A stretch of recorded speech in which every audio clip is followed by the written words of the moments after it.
Olá, queridos, a paz do Senhor. Sejam bem-vindos mais uma vez à Academia de Pregadores, nas nossas lições bíblicas de escola dominical, currículo dos jovens. Estamos estudando o quarto trimestre de 2022.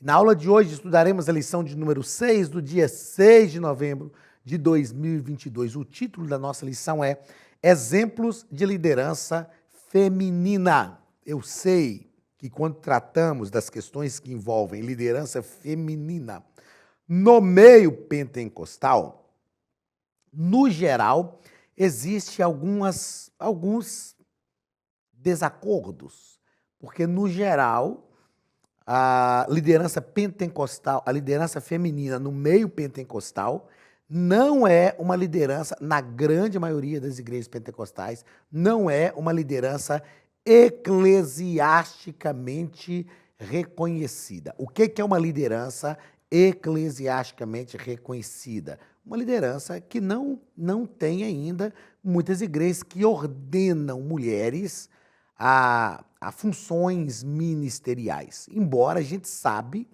que no contexto da comunidade de fé, as mulheres realmente têm um papel muito grande, fundamental. A gente não tem como pensar hoje não, já décadas atrás, a gente não tem como pensar esta liderança, o exercício da vida eclesiástica da igreja sem o auxílio da liderança feminina.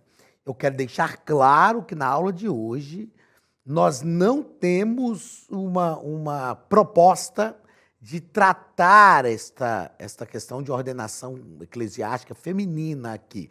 Nós vamos pensar aqui alguns exemplos de liderança feminina e o pastor Elias Torralbo nos deixa claro nos comentários dessa lição de número 6 a importância da mulher, o papel da mulher na vida de liderança cristã. A gente sabe que na prática muitas irmãs lideram departamentos e diversos cargos da igreja e nós louvamos a Deus por isso.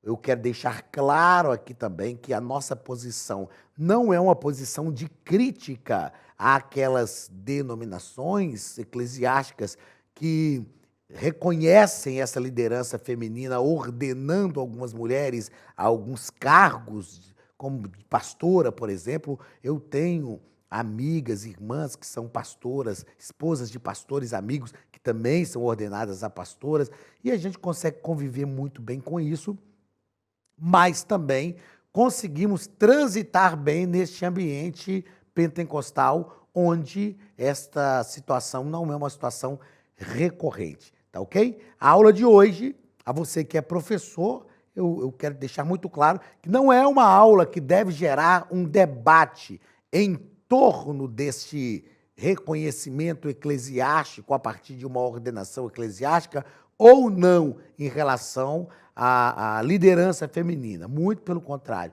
a aula de hoje deve reconhecer a grandeza dessa liderança feminina, a importância dessa liderança feminina e a valorização que a mulher tem no contexto bíblico. E nós vamos entender um pouco disso aqui, eu vou fazer questão de falar um pouco disso, para que a gente compreenda teologicamente a grandeza, a importância, o papel, a relevância da mulher nas páginas do cânon sagrado, tá ok? Então vamos lá, o texto principal da nossa lição, de número 6, é 2 Crônicas, capítulo 34, e versículo 22. Então Ilquias e os enviados do rei foram ter com a profetisa Ulda, mulher de Salum. Perceba que isso aqui é um contexto do Antigo Testamento, e para muitas pessoas a mulher no Antigo Testamento era desprezada. Existe, né, o movimento feminista, por exemplo, e mesmo alguns crentes, mesmo não adeptos do movimento feminista, asseveram, afirmam que o Novo Testamento que o Antigo Testamento é machista, e não é. Nós vamos entender um pouco deste contexto. É claro que mesmo nos dias do Novo Testamento, o papel da mulher era um papel restrito em relação a lideranças, mas era um papel restrito em relação a lideranças no todo, no geral. Não era só em relação à liderança eclesiástica, tá ok? Então nós vamos entender isso, que que é uma evolução também da própria sociedade que nós vivemos. O resumo da lição nos diz que, em toda a Bíblia, é possível identificar a mulher como parte do propósito de Deus, inclusive ocupando posições de destaque, tanto no Antigo como no Novo Testamento. Então, nós vamos perceber isso a partir de referências bíblicas que estão na lição de hoje, e vamos também entender que essa questão de não ordenar mulheres ao ministério é mais uma questão cultural, é uma questão que deve ser respeitada, não é? Porque cada instituição tem a sua ideologia, cada instituição trabalha de uma forma, e nós precisamos aprender a respeitar isso e conviver harmonicamente com todos, que, para mim, é o melhor posicionamento, é o posicionamento mais equilibrado que nós podemos ter. O texto bíblico da nossa lição de número 6 está em Juízes, capítulo 4, versículos 4 e 5, e também em 2 Crônicas, capítulo 34, versículos 22 ao 28, que nos diz o seguinte: E Débora, mulher profetisa, mulher de Lapidote, julgava Israel naquele tempo, e habitava debaixo das palmeiras de Débora, entre Ramá e Betel, nas montanhas de Efraim. E os filhos de Israel subiam a ela a juízo. 2 Crônicas 34, de 22 a 28. Então Ilquias e os enviados do rei foram ter com a profetisa Uda, mulher de Salum, filho de Tocate, filho de Arás, guarda das vestimentas, e habitava ela em Jerusalém na segunda parte, e falaram-lhe naquele sentido. E ela disse: Assim diz o Senhor Deus de Israel, dizei ao homem que vos enviou a mim, assim diz o Senhor, eis que trarei mal sobre este lugar e sobre os seus habitantes, a saber, todas as maldições que estão escritas no livro que se leu perante o rei de Judá, porque me deixaram e queimaram incenso perante outros deuses, para me provocarem a ira com toda a obra de suas mãos. Portanto, o meu furor se derramou sobre este lugar e não se apagará. Porém, ao rei de Judá que vos enviou a consultar ao Senhor, assim lhes direis: Assim diz o Senhor Deus de Israel, quanto às palavras que ouviste. Como teu coração se enterneceu e te humilhaste perante Deus, ouvindo suas palavras contra este lugar e contra os seus habitantes, e te humilhaste perante mim, e rasgaste as tuas vestes, e choraste perante mim, também eu tenho ouvido, diz o Senhor. Eis que ajuntarei a teus pais, e tu serás recolhido. Eis que ajuntarei a teus pais, e tu serás recolhido ao teu sepulcro em paz. E os teus olhos não verão todo o mal que hei de trazer sobre este lugar e sobre seus habitantes. E voltaram com esta resposta ao rei. O texto bíblico aqui está nos fazendo narrativa de duas mulheres que foram muito importantes e muito relevantes, cada uma no seu tempo, cada uma com a sua função dentro do contexto judaico. O primeiro texto é de Débora, a única juíza dos 410 anos do período dos juízes. Tivemos vários juízes. Aqui na nossa lição, nosso comentarista cita 14, alguns outros citam 15, mas tivemos uma mulher entre eles, um período de aproximadamente 410 anos. E Débora julgava o povo de Israel debaixo de uma palmeira. Nós vamos pensar um pouco na história de Débora no contexto no corpo da nossa lição de hoje. E também a profetisa Uda, que foi uma mulher que realmente tinha uma palavra profética. No caso de profetisa, a Bíblia cita algumas outras profetisas, mas Uda é uma profetisa que se destaca pelo contexto de toda a história que envolve o seu nome. Ou seja, o nosso texto bíblico está nos mostrando esse papel e essa atitude dessas duas mulheres, cada uma no seu tempo, que foram lideranças fortes no meio do povo de Israel. Primeiro ponto, a mulher nas Escrituras Sagradas. Primeiro parágrafo, a criação da mulher. A mesma fonte criadora que criou o homem foi a que criou a mulher.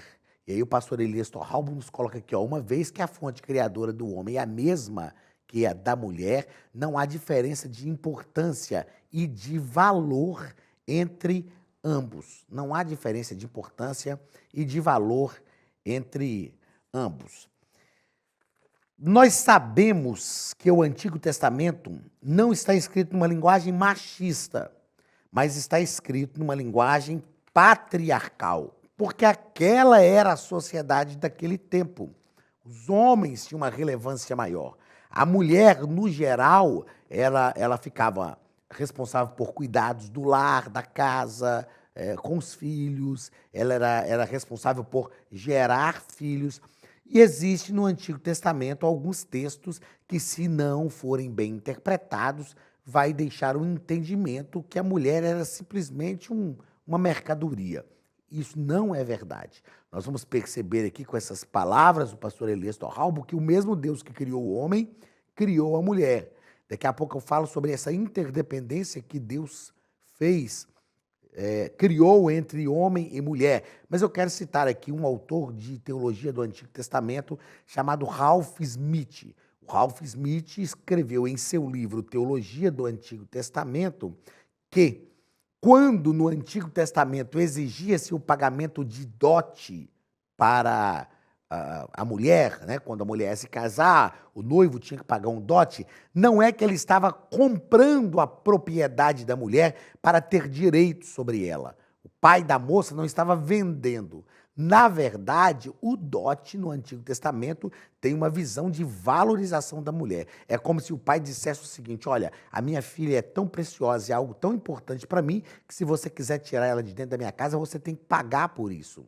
Então, o noivo, ele pagava ao pai da noiva, não a posse, a propriedade sobre a noiva, mas ele fazia um custeio ao pai da noiva que dava uma indicação de que ela era valorizada. Então, o dote não é uma compra de uma mercadoria, mas é um direito que o noivo adquiria de tirar a moça de dentro da casa do pai, mas ele tinha que respeitá-la, ele tinha que honrá-la, ele tinha que cumprir as suas funções e as suas obrigações como esposo para esta mulher, ou para com esta mulher. Não é? Segundo parágrafo do primeiro ponto, as mulheres no ministério de Jesus.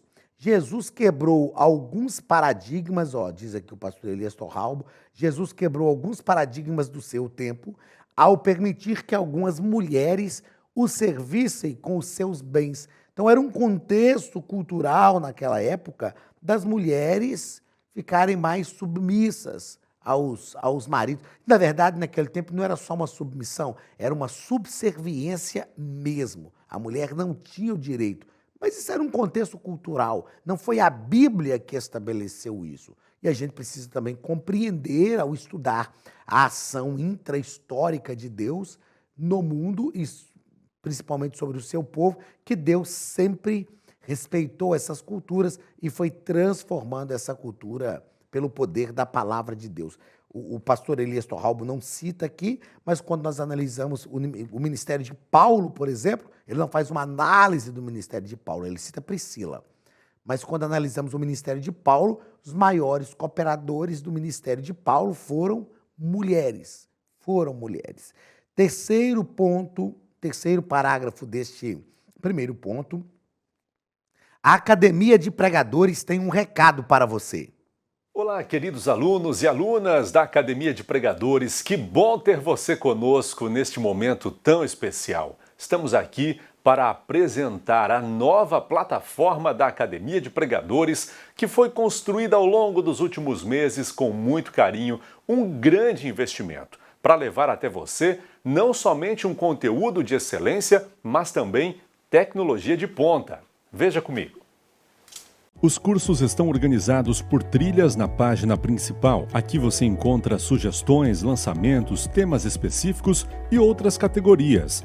No final da página tem uma trilha com todos os cursos. Após começar os seus estudos, a primeira trilha será Continuar assistindo, que mostra somente os cursos iniciados por você. Sobre a capa do curso, consta o número de aulas, a carga horária e um botão para adicionar os favoritos. Nesta seta, você pode expandir e ver um vídeo de introdução. Para fazer login, clique no avatar no canto superior direito e insira o seu e-mail e senha usados no cadastro. Caso tenha esquecido a senha, é só clicar neste link, preencher o e-mail cadastrado e a senha será enviada.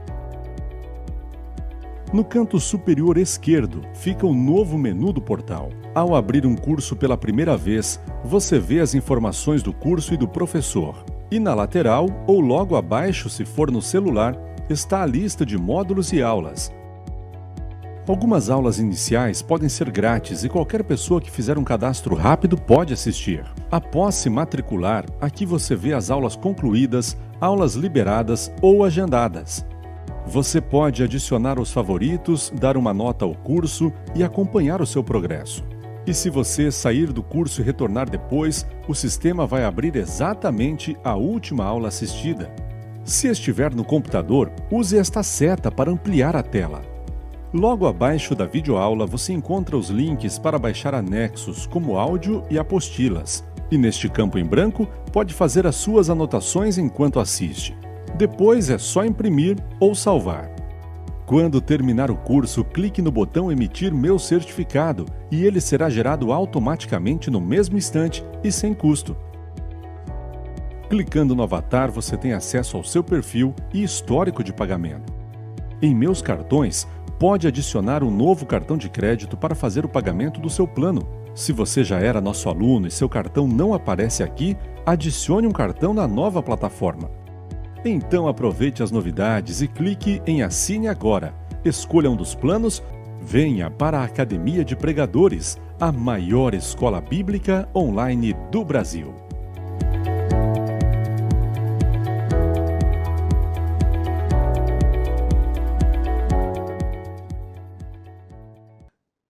O papel da mulher. A Bíblia diz que Deus, o próprio Deus diz: far-lhe-ei uma adjuntora. O termo adjuntora vem do latim adjuvare, que significa ajudar, auxiliar, socorrer. Né? Então, esse foi um papel que Deus designou à mulher, ser como adjuntora, fazer com, estar junto. Não é só aqui a ideia de adjuntora, aqui não é um papel secundário, é um papel primário, é estar com. Quando Deus fez Eva para Adão, Deus disse: olha, eu quero que você seja adjuntora dele, ou seja, tudo que Adão fizer a partir de agora, você estará junto. E não estará junto num papel secundário, estará junto num papel primário. Duas coisas são importantes nós pensarmos nessa questão. É incongruente pensar que Deus tiraria da própria carne de Adão, tiraria a mulher, né, da própria carne de Adão, para não ter o mesmo valor ou para ser maltratada por ele. Se Deus tirou a mulher da própria carne de Adão, é claro que Deus está dando o mesmo valor para ela, porque ele já sai da própria costela, da própria carne de Adão. Segundo, na criação da mulher, Deus gera interdependência. Por que Deus não cria outra mulher, uma mulher do pó da terra, como fez com Adão? E Deus tira essa mulher da costela de Adão. Deus está criando uma interdependência entre homem e mulher. Adão nunca poderia dizer para Eva assim: ah, você existe, mas se não fosse a minha costela, você não existiria. Porque Eva responderia para Adão: tudo bem, você doou uma costela, mas se não fosse a minha existência, você não seria um homem completo, você não seria feliz. Por outro lado, Eva nunca poderia dizer para Adão: pois é, né, se eu não estivesse aqui para te completar, fazer a sua felicidade, você não seria esse homem feliz. Que Adão lhe responderia: mas se eu não tivesse lhe doado uma costela, você não existiria. Então, o que Deus faz? ao não criar uma mulher do pó da terra, mas tirá-la da costela de Adão. Deus gera uma interdependência entre homem e mulher. É claro que o primeiro ponto que o pecado atacou foi justamente esse relacionamento entre homem e mulher. Ah, a mulher que só me deu, a serpente me enganou e eu comi. Essas foram as respostas que tanto Adão, respectivamente, Adão e Eva deram para Deus. Mas, na verdade, o projeto primário de Deus é que haja uma interdependência entre homem e mulher, um complete o outro e vivam ambos uma só carne, numa só felicidade. Segundo ponto da lição, a mulher na liderança. A liderança de Débora e a liderança de Uda. Já comentamos um pouco disso aqui durante a leitura do texto bíblico. Débora exerceu uma liderança magnífica. Débora falou com Baraque: olha, você precisa levar esses homens, preparar para a batalha e levá-los para enfrentar Sísera. Baraque disse para Débora: oh, eu não vou se você não for com a gente. Então Débora o lembrou de algo importantíssimo para aquela cultura. Ó, se eu for com vocês, em Israel se dirá que pelas mãos de uma mulher o exército ganhou a batalha. Baraque falou: minha filha, quero nem saber o que vão falar. Quero nem saber. Eu reconheço a autoridade de Deus sobre a sua vida e nós só vamos ao campo de batalha se você for com a gente. A prova é que Débora foi, o exército perseguiu a Sísera, Sísera fugiu, chegou numa tenda, encontrou uma tenda, Jael estava na tenda, ele pediu água, Jael deu para ele também leite, arrumou um lugarzinho para ele deitar. Sabe como é que é, né? Vocês sabem, as irmãs sabem, os irmãos sabem como é que é. A mulher toda, não, vem cá, deita, amorosa. A Císara entrou achando que estava batendo o maior bolão. Foi só ele dormir, que Jael meteu uma estaca na cabeça dele e o matou. Ou seja, o exército foi liderado por uma mulher, fugiu de uma mulher e o rei inimigo foi morto pelas mãos de uma mulher. Então, e Baraque, que era o líder do exército, falou: oh, tranquilo, estou de boa, o importante é o povo vencer a batalha. Esta é a consciência que nós precisamos ter. Se é um homem ou uma mulher que está liderando, não é importante. O importante, primeiro, é que quem esteja liderando debaixo de um chamado, debaixo de uma direção de Deus. E segundo, o importante é que o povo vai vencer a batalha, gente. O importante é que o povo vai vencer a batalha. Essa briga entre o sexo feminino, o sexo masculino, isso é bobagem e só traz perdas para o meio do povo de Deus. Segundo parágrafo deste segundo ponto, a liderança de Priscila foi uma auxiliar que Paulo teve. Em alguns textos bíblicos, Paulo escreve e faz questão de pôr o nome de Priscila na frente. Romanos capítulo 16, versículo 3, ele não fala Áquila e Priscila, ele fala Priscila e Áquila. Atos capítulo 18, versículo 18, ele não fala Áquila e Priscila, ele fala Priscila e Áquila.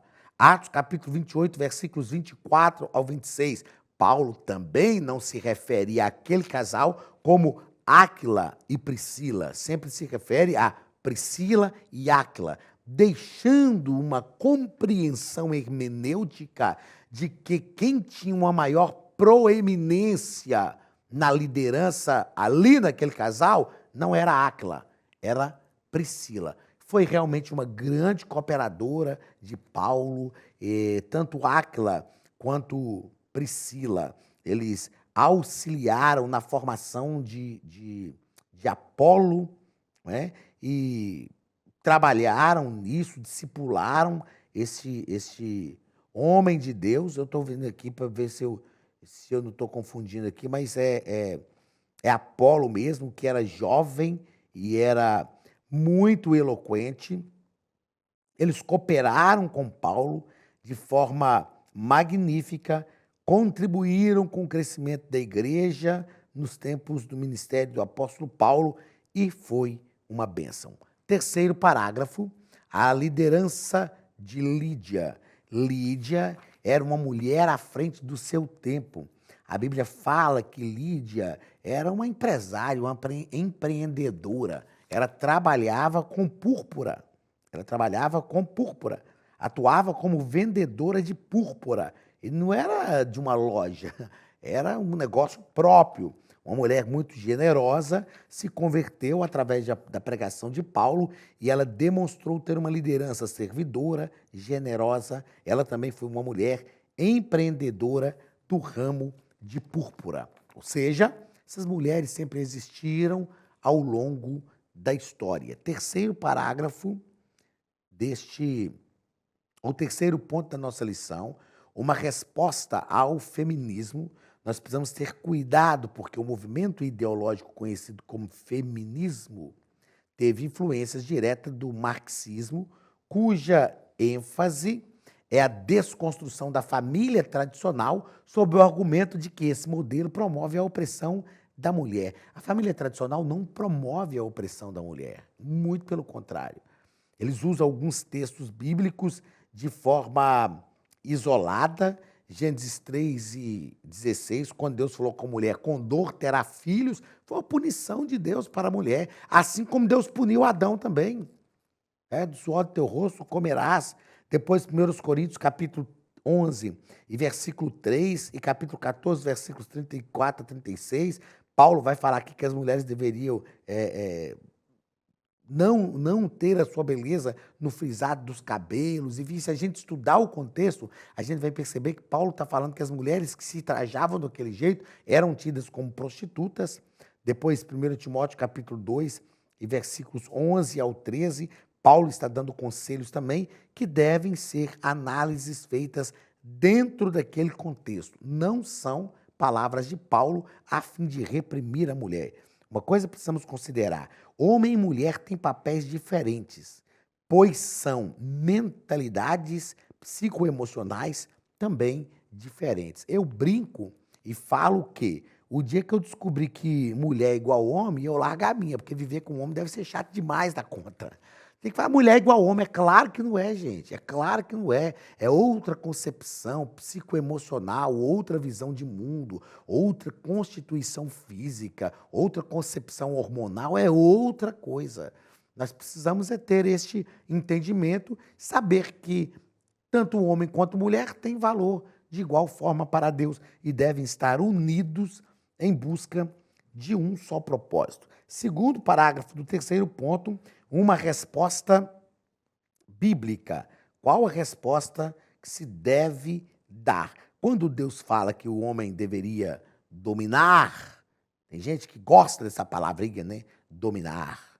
Gente que gosta de mandar. Um dia desse, um amigo me perguntou assim: ei, o que você está mandando? Eu falei: mando nada, mando nada. Esse negócio de querer mandar é coisa de quando a gente não tem maturidade. Depois que a gente cresce, desenvolve maturidade, passa da fase adulta, você fala: para que esse negócio de ficar aqui mandando? Não tem o porquê. Nós precisamos entender que, e aí eu quero destacar duas coisas: nenhuma autoridade deve ser exercida sobre alguém. Eu exerço autoridade sobre você. A gente até fala isso no cotidiano. Mas a autoridade, Deus não dá autoridade a ninguém para exercer autoridade sobre uma pessoa. Toda autoridade deve ser exercida em favor de alguém. A autoridade nos protege, nos ampara. Então, ela tem que ser oferecida em favor de alguém. Uma coisa que precisamos deixar claro também é que nós precisamos dar uma resposta final. Terceiro parágrafo do terceiro ponto. Uma resposta final. A mulher é criação de Deus e isso faz dela um ser especial e parte do plano de Deus. Há textos